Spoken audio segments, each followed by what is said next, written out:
dáng mãi mê bôn ba trong cuộc đời. Ta lắng nghe câu ca nào từ ai đang đón ta yêu thương trọn vòng tay. Bao tháng năm thân ra rơi mịt mù, tội lỗi đây nay dâng lên Giêsu. Xin huyết tuôn rơi trên thập tự giá, rơi xuống con cho bao tội được tha.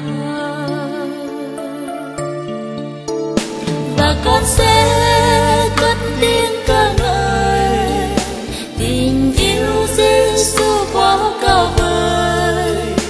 Bình an Giêsu ban trong đời, từ nay đổi mới.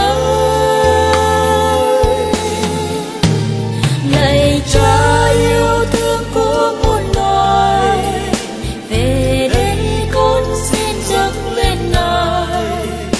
Đời con xin Giêsu an bài, nguyện không đổi thay.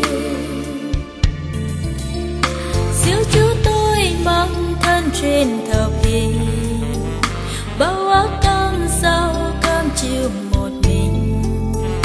Chân bước lên trên Gô-tha ngày đó, mang đớn đau sao nhân loại thờ ơ. Ôi thánh thay Giêsu bên hình hài, Chúa bước ra cho nhân gian nhìn Ngài. Âm phủ kia Giêsu này đã thắng, sự sống đây do nơi còn trời ban.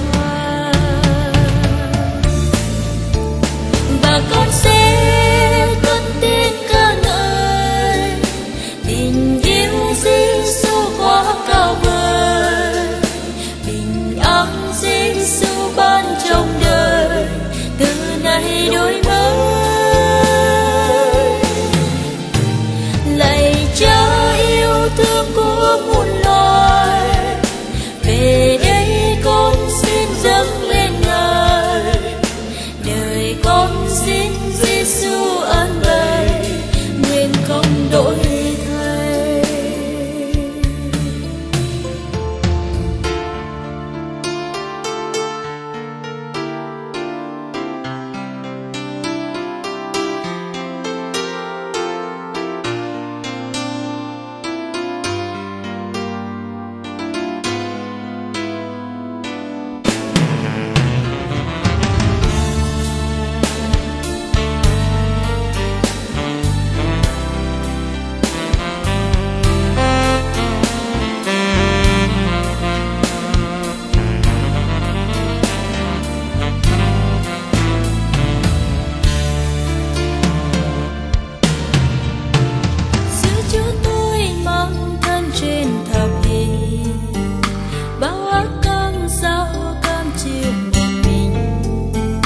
Chân bước lên trên Gô-tha ngày đó, mang đớn đau sao nhân loại thờ ơ.